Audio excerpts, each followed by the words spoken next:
Et salut toi, et bienvenue dans ce podcast Bouffe-moi ce bouquin où on parle littérature, culture et tout ce qui s'en rapproche de près ou de loin.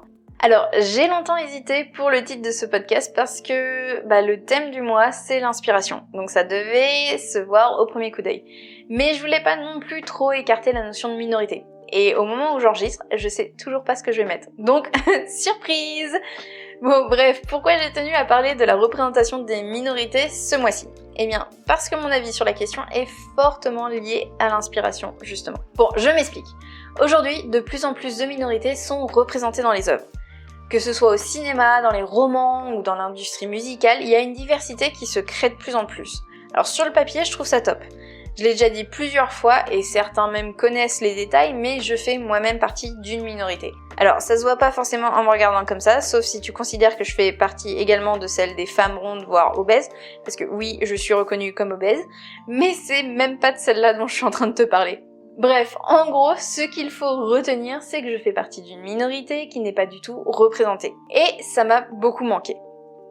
Donc forcément, quand j'ai commencé à écrire et à envisager la possibilité d'en faire mon métier, j'ai direct voulu intégrer cette minorité dans mes œuvres, mais également plein d'autres. Alors j'étais pas du tout dans une démarche de quota ou de surfer sur la vague parce que c'est tendance ou quoi que ce soit.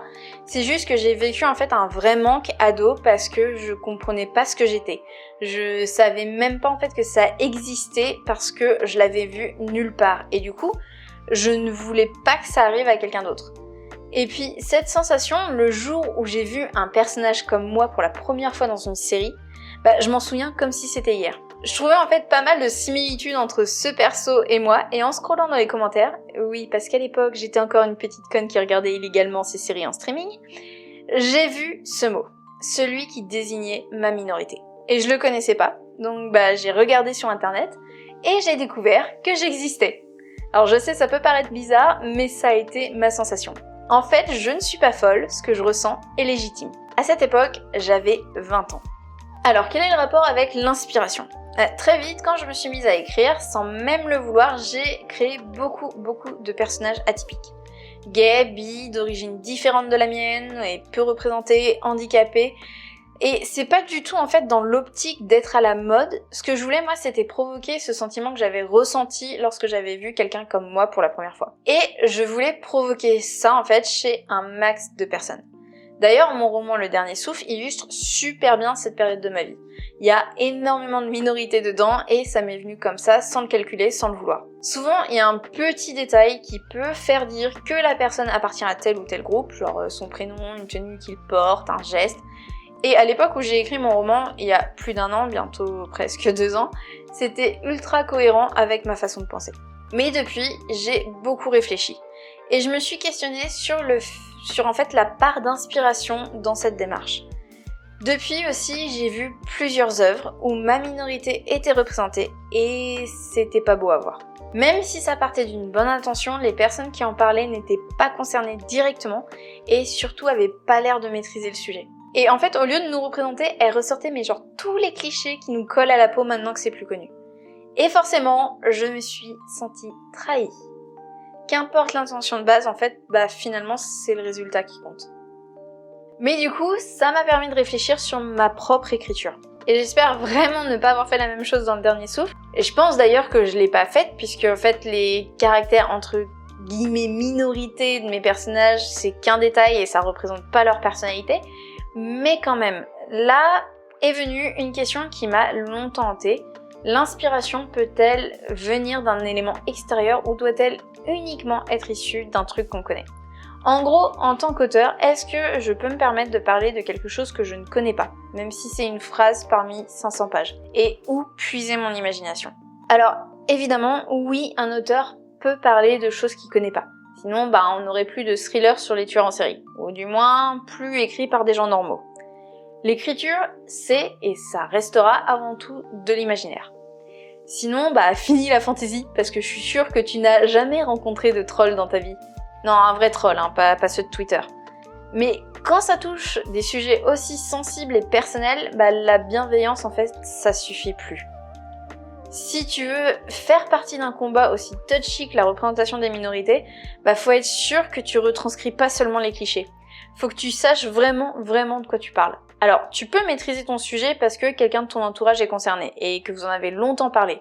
Du coup, son combat devient aussi un peu le tien. Et là, tu puises ton inspiration au fond de tes tripes, dans ton vécu personnel. Alors, je dis pas que tu dois parler que de ce que tu connais et que sinon t'es quelqu'un de vicieux qui pense qu'au marketing, mais à titre perso, je veux plus en fait parler d'une minorité que je connais pas personnellement. Je l'ai fait avec les meilleures intentions du monde, mais je le regrette parce qu'au final, je sais pas en fait si j'ai vraiment servi la cause ou si j'ai juste contribué une fois de plus à diffuser un cliché. Pour éviter ça, oui, il existe les sensitive riders. Mais là, encore, j'ai pas envie de tomber là-dedans. Alors, un bêta lecteur va te donner son ressenti en tant que lecteur. Tu peux suivre ou ne pas le faire parce que tu peux juger toi-même si ce qu'il dit c'est légitime ou pas. Là, tu demandes à quelqu'un de concerné son avis sur quelque chose que tu ne connais pas.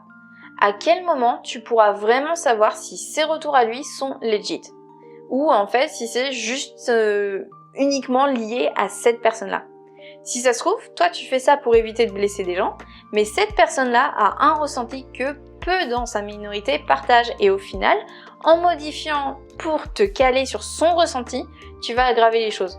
Alors que toi, t'es pas concerné et tu peux pas juger. C'est pour ça que j'ai du mal avec ça. Pour moi, l'inspiration, c'est en partie examiner son entourage, mais c'est aussi puiser au fond de ses entrailles. L'inspiration, c'est un subtil mélange entre le personnel et l'observation. Si tu fais que du personnel, tu deviens nombriliste et il y a fort à parier que tu toucheras personne tant en fait ton œuvre elle sera narcissique. Et si tu fais que de l'observation, tu te détaches de tout ça et tu perds en intensité et en émotion. Ça devient limite en fait du journalisme à ce stade-là. Parler des minorités, c'est essentiel. Mais en parler mal, à mes yeux, c'est même encore pire que de les ignorer.